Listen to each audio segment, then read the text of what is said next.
Chapter 5, Lord of the Flies, Beast from Water.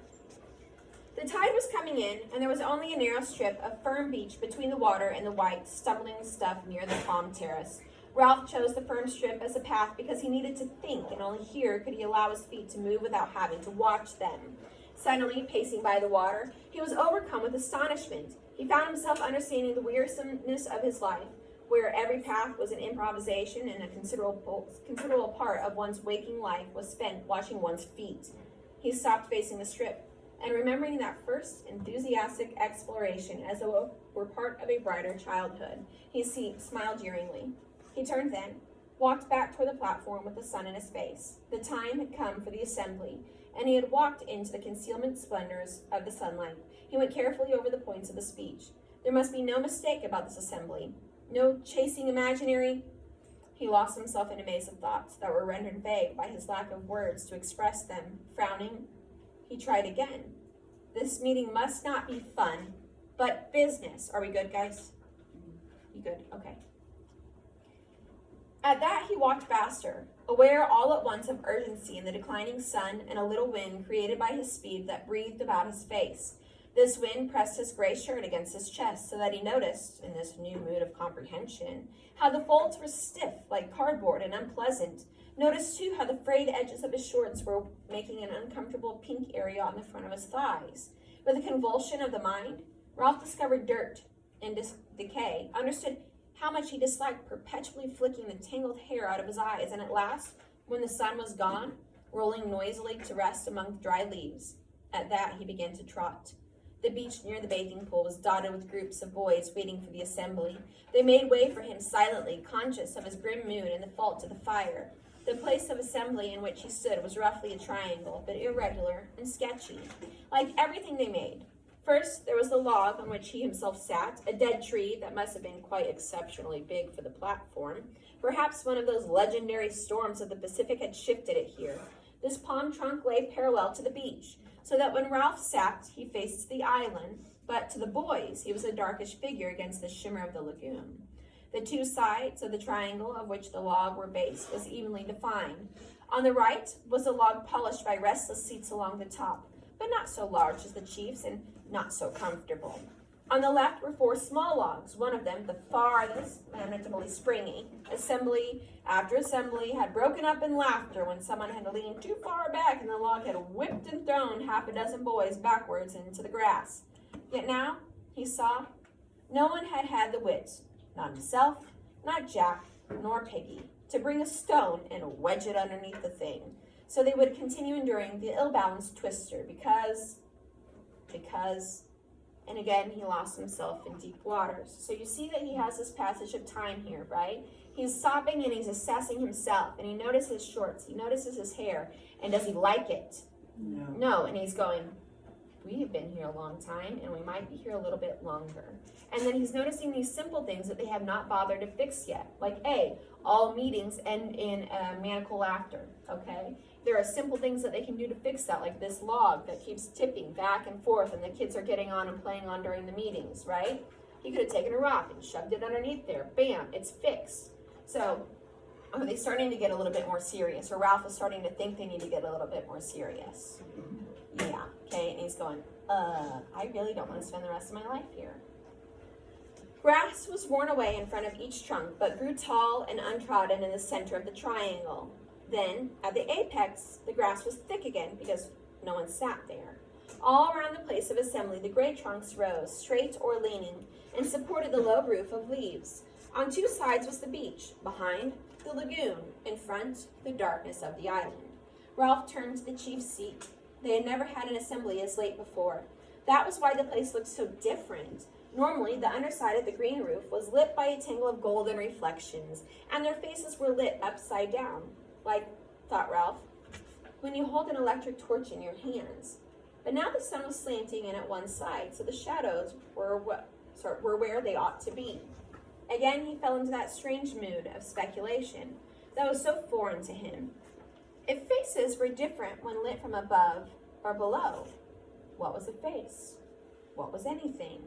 Okay, so that pontification of like, do you know what he means by an electric torch? What is he talking about? A flashlight. Yeah, and so you know how you light yourself from below and you look different versus lighting yourself from here? And he's going, so if you have a light on yourself in different directions and you look different, then what is a face? Is he really talking about a face here? He's talking about character, right? What kind of person are you depending on where that light is coming from, depending on the situation that you're put into, okay? If you can look different, then you can most certainly act different, right? Okay. Ralph moved impatiently. The trouble was, if you were a chief, you had to think. You had to be wise. And then the occasion slipped by so that you had to grab at a decision. This made you think because thought was a valuable thing that got results. Only, decided Ralph as he faced the chief's seat, I can't think. Not like Piggy. Once more that evening, Ralph had to adjust his values. Piggy could think. He could go step by step inside that fat little head of his. Only Piggy was no chief. But Piggy, for all his ludicrous body, had brains. Ralph was a specialist in thought now, and could recognize thought in another. The sun in his eyes reminded him how time was passing, so he took the conch down from the tree and examined the surface. Exposure to the air had bleached the yellow and pink to near white in transparency. Again, that passage of time you're seeing in the conch. Is the conch wearing thin? Do you think that's some sort of symbolism here? Okay. Ralph felt a kind of affectionate reverence for the conch, even though he had fished the thing out of the lagoon himself. He faced the place of assembly and put the conch to his lips. The others were waiting for this and came straight away. Those who were aware that a ship had passed the island while the fire was out were subdued by the thought of Ralph's anger, while those, including the little ones who did not know, were impressed by the general air of solemnity. The place of assembly filled quickly. Jack, Simon, Maurice, most of the hunters on Ralph's right, the rest on the left underneath the sun. Piggy came and stood outside the triangle. This indicated that he wished to listen, but would not speak, and Piggy intended it as a gesture of disapproval. The thing is, we need an assembly. No one said anything, but the faces turned to Ralph were intent. He flourished the conch. He had learned as a practical businessman that fundamental statements like this had to be said at least twice before everyone understood them.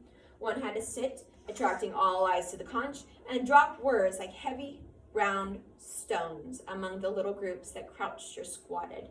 He was searching his mind for simple words so that even the little ones would understand what the assembly was about.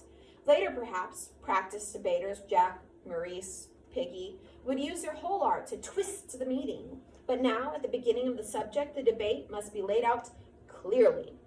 We need an assembly, not for fun, not for laughing and falling off the log. The group of little ones on the twister giggled and looked at each other, not for making jokes or for, and he lifted the conch in an effort to find the compelling word, for cleverness, not for those things, but to put things straight. He paused for a moment. I've been alone. By myself I went, thinking what's what. I know what we need, an assembly to put things straight. And first of all, I'm speaking. He paused for a moment and automatically pushed back his hair. Piggy tiptoed to the triangle, his ineffectual protest made, and joined the others. Ralph went on. We have lots of assemblies. Everybody enjoys speaking and being together. We decide things, but they don't get done.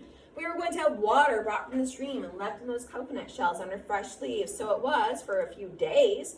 And now there's no water. The shells are dry. People drink from the river. There was a murmur of assent. Not that there's anything wrong with drinking from the river. I mean, I'd sooner have water from that place, the pool where the waterfall is, than out of an old coconut shell. Only we said we would have water brought, and now not. There were only 2 full shells there this afternoon. He licked his lips. Then there's the huts. Shelters. The murmur swelled again and died away. You mostly sleep in shelters. Tonight, except for Sam and Eric, up by the fire, you'll all sleep there. Who built the shelters? Clamor rose at once. Everyone had built the shelters. Ralph had to wave the conch once more. Oh, wait a minute. I mean, who built all 3? We all built the first one, 4 of us the second one, and me and Simon built the last one over there. That's why it's so tottery. Don't laugh. This shelter might fall down if the rain comes back. We'll need those shelters then. He paused and cleared his throat. There's another thing. We chose those rocks right along beyond the bathing pool as a lavatory. That was sensible, too. The tide cleans the place up, and the little ones know about that. What is a lavatory? Okay. There was snickers here and there. and switched glances. Not people just seem to use anywhere, even near the shelters and the platform. You little uns, when you're getting fruit, if you're taking short, the assembly roared. I said if you're taking short, you keep away from the fruit. That's dirty. Laughter rose again. I said it's dirty. He plucked at a stiff gray shirt. It's really dirty. If you're taking short, you go right along the beach to the rocks, you see? What do you think he means if you're taking short?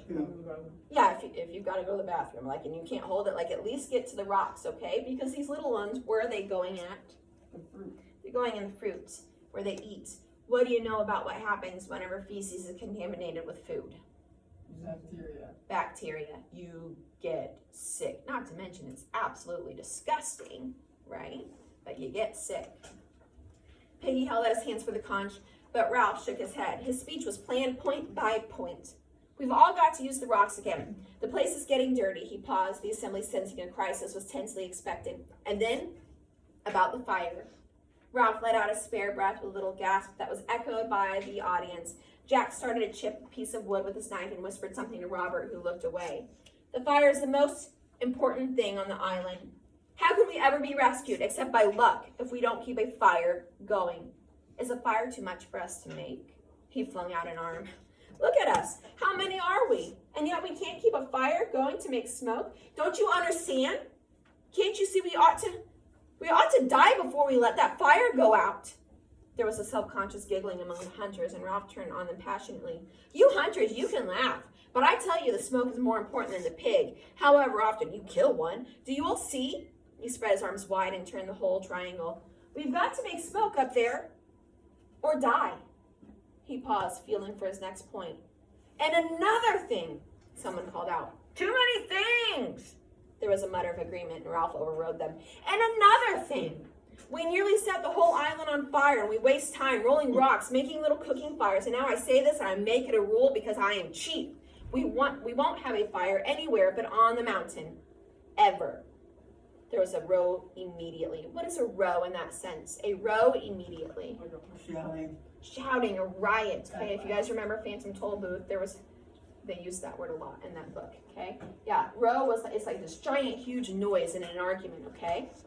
Boys stood up and shouted at Ralph, and he shouted back, because if you want a fire to cook fish or crab, you can jolly well go up the mountain. That way we will be certain. Hands were reaching for the conch in the light of the setting sun. He held on to it and he leapt on the trunk. All this I meant to say, and now I've said it. You voted me for chief. Now you do what I say.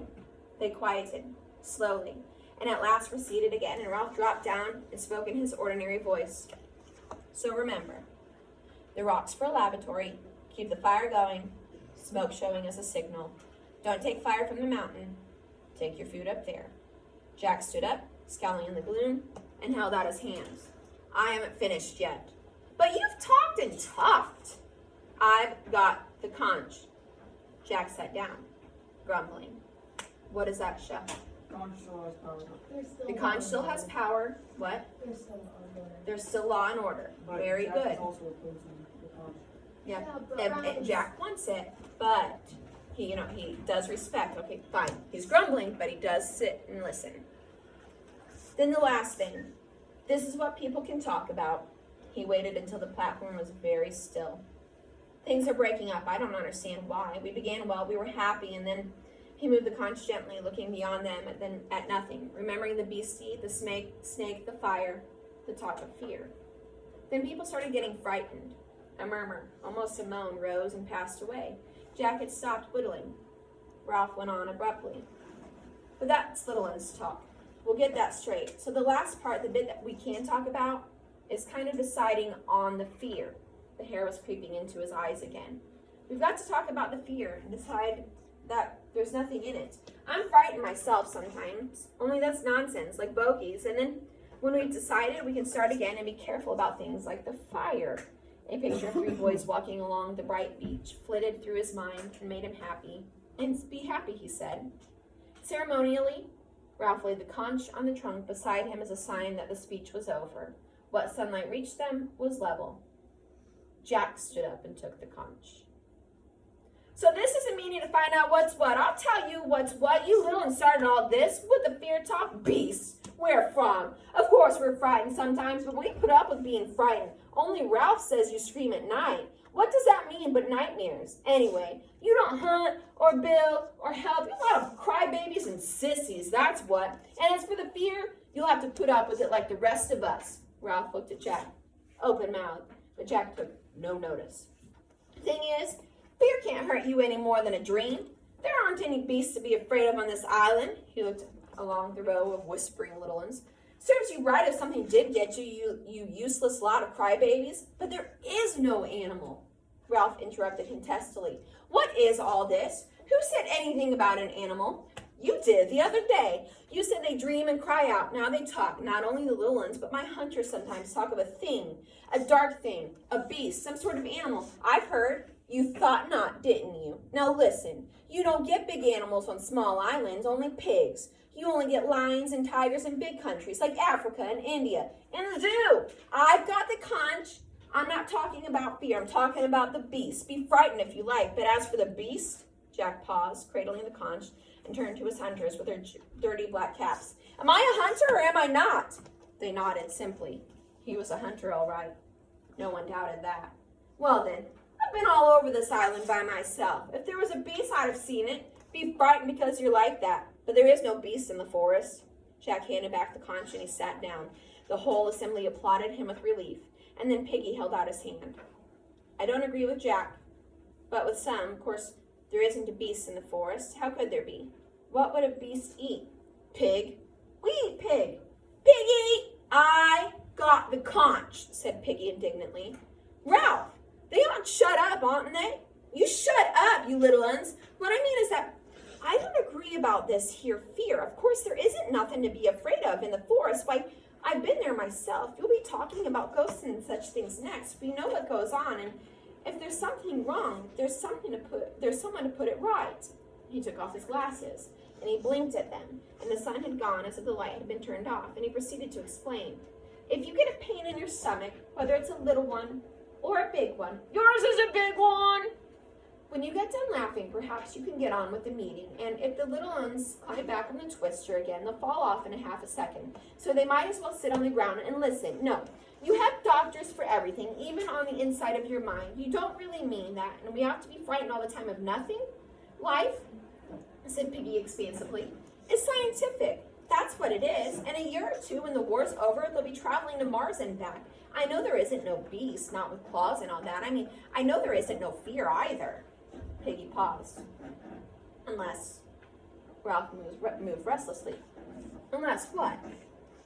Unless we get frightened of people. A sound, half laugh, half jeer, rose among the seated boys, and Piggy ducked his head and he went on hastily. So let's hear from that little one who talked about a beast, and perhaps we can show him how silly he is. The little ones began to jabber among themselves, and then one stood forward. What's your name? Phil. For a little one, he was very confident, holding out his hands, cradling the conch as Ralph did, looking around at them to collect their attention before he spoke. Blake, stand up. Stand up. Last night I had a dream, a horrid dream, fighting with things. I was outside the shelter by myself, fighting with things, those twisty things in the trees. He paused, and the other little ones laughed in horrified sympathy. And then I was frightened, and I woke up, and I was outside the shelter by myself in the dark, and the twisty things had gone away. The vivid horror of this, so possible and so nakedly terrifying, held them all silent. The child's voice went piping on from behind the white conch. And I was frightened, and I started to call out for Ralph, and then I saw something moving among the trees, something big and horrid. He paused, half frightened by the recollection, yet proud of the sensation that he was creating. That was a nightmare, said Ralph. He was walking in his sleep. The assembly murmured in subdued agreement. The little one shook his head stubbornly. I was asleep when the twisty things were fighting. When they went away, I was awake, and I saw something big and horrid moving in the trees. Ralph held out his hands for the conch, and the little one sat down. You were asleep. There wasn't anyone there. How could anyone be wandering about in the forest at night? Did anyone go out? Is he planting seeds of doubt, this little one? Absolutely he is, okay? It's kind of like that herd behavior, that herd mentality. If you can just get one person to start believing things, what slowly happens? Everyone starts believing that way. Or some people will, right?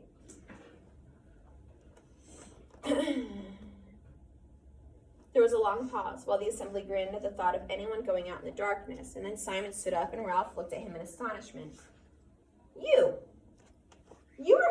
What were you mucking about in the dark for?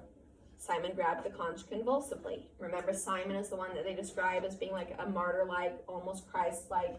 He's very kind to everyone. He makes sure everyone gets what they need, okay? He's not selfish. He's very selfless. I wanted to go to a place I know. What place? Just a place I know. A place in the jungle. He hesitated. Jack settled the question for them with the contempt in his voice that could sound so funny and so final. He was taken short. With a feeling of humiliation on Simon's behalf, Ralph took back to the conch. What does that mean, he was taken short? Remember they were talking about that a minute ago? Yeah, he had to go to the bathroom, so he snuck off in the woods. Okay, they're kind of poking fun at Simon here a little bit, and that's why he's embarrassed. So when they say he was taken short, that's what it means. He has to run off and go to the bathroom. With a feeling of humiliation on Simon's behalf, Ralph took back the conch, looking Simon sternly in the face as he did so. Well, don't do it again. Understand? Not at night. There's enough silly talk about beasts without the little one seeing you gliding about like the derisive laughter that rose had fear in it and condemnation. Simon opened his mouth to speak, but Ralph had the conch, so he backed to his seat. When the assembly was silent, Ralph turned to Piggy. Well, Piggy? There was another one. Him. The little ones pushed Percival forward and then left him by himself. He stood knee-deep in the central grass, looking at his hidden feet, trying to pretend that he was in a tent, and Ralph remembered another small boy who had stood like this, and he flinched away from the memory. What memory is Ralph flinching away from? One guy Yeah. was lost. We don't know. He had pushed the thought down and out of sight where only some positive reminder like this could bring it to the surface. There had been no further numberings of the little ones, partly because there was no means of ensuring that all of them were accounted for, and partly because Ralph knew the answer to at least one question Piggy had asked on the mountaintop.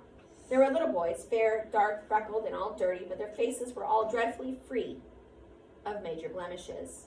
But that time Piggy had not one of them had seen the mulberry-colored birthmark again.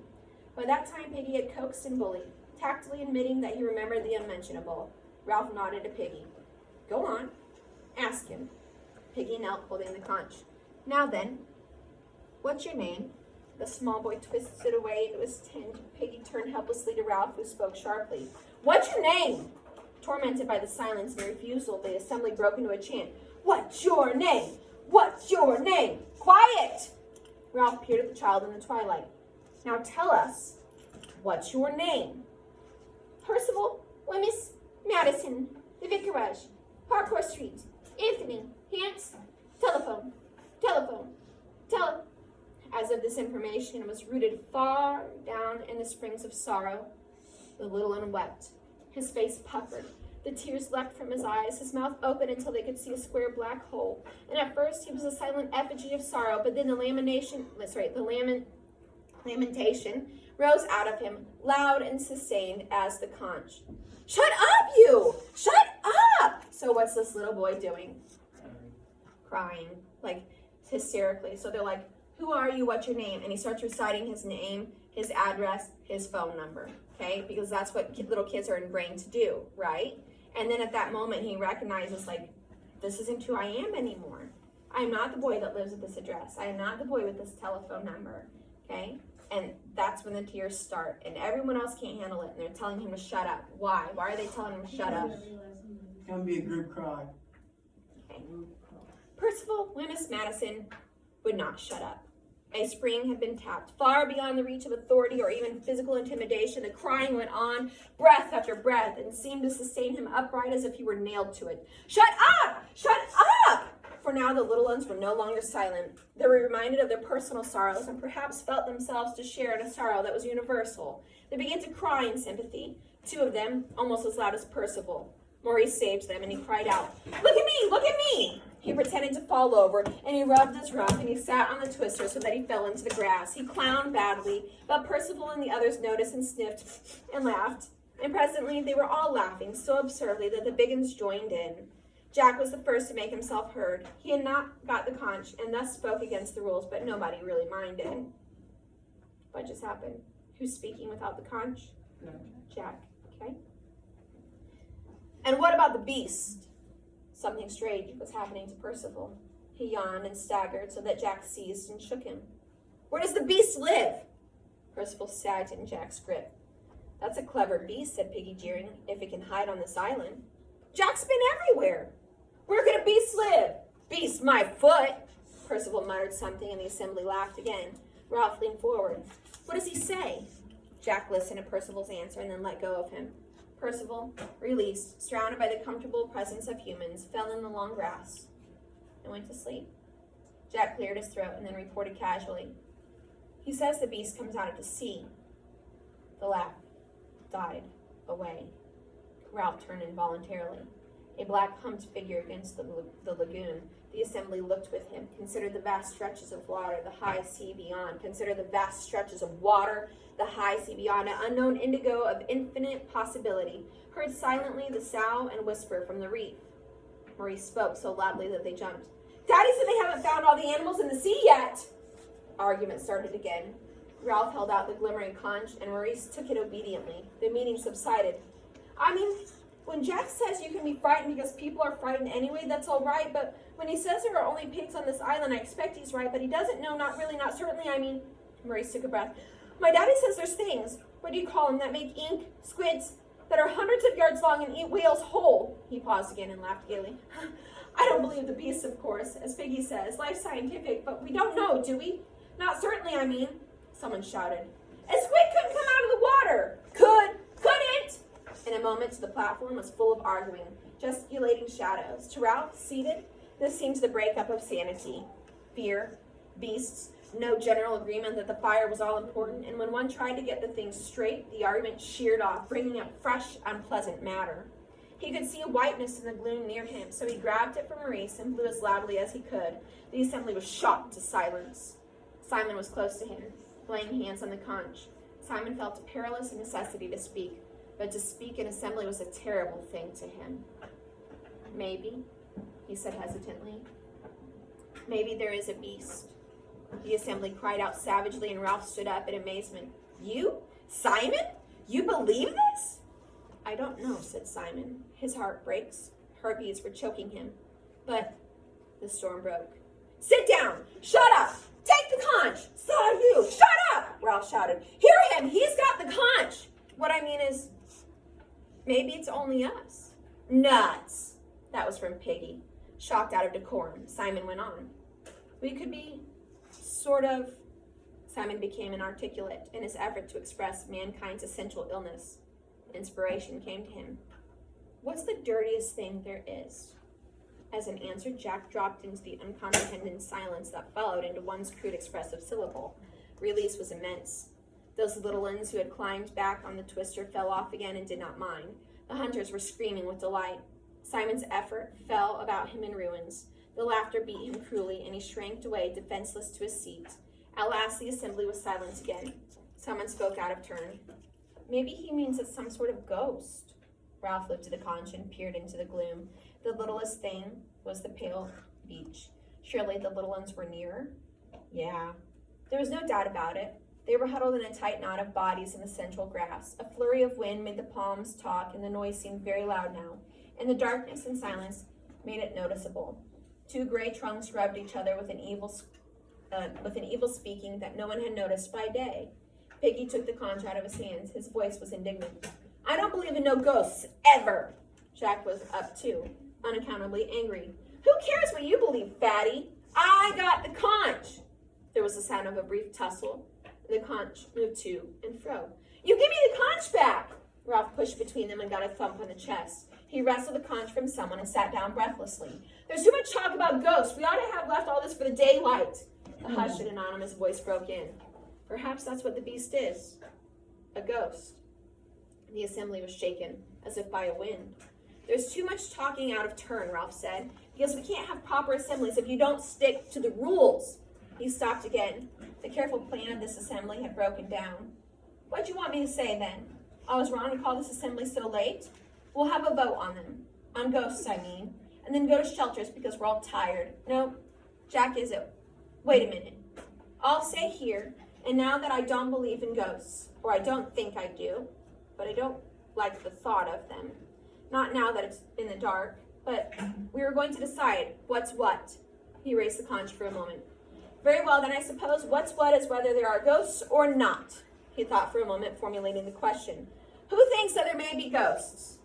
For a long time, there was silence and no apparent movement, and then Ralph peered into the gloom and made out the hands. He spoke flatly. I see. The world, that understandable, unlawful world, was slipping away. Once there was this and that. Now the ship was gone. The conch was snatched from his hands, and Piggy's voice shrilled. I didn't vote for no ghosts! He rolled around on the assembly. Remember that, all of you! They heard him stamp. What are we? Humans or animals or savages? What's grown-ups going to think? Going off hunting pigs, letting fires out, and now... A shadow fronted him contemptuously. Shut up, you fat slug! There was a moment's struggle, and the glimmering conch jigged up and down. Ralph leapt to his feet. Jack! Jack, you haven't got the conch. Let him speak. Jack's face swam near him.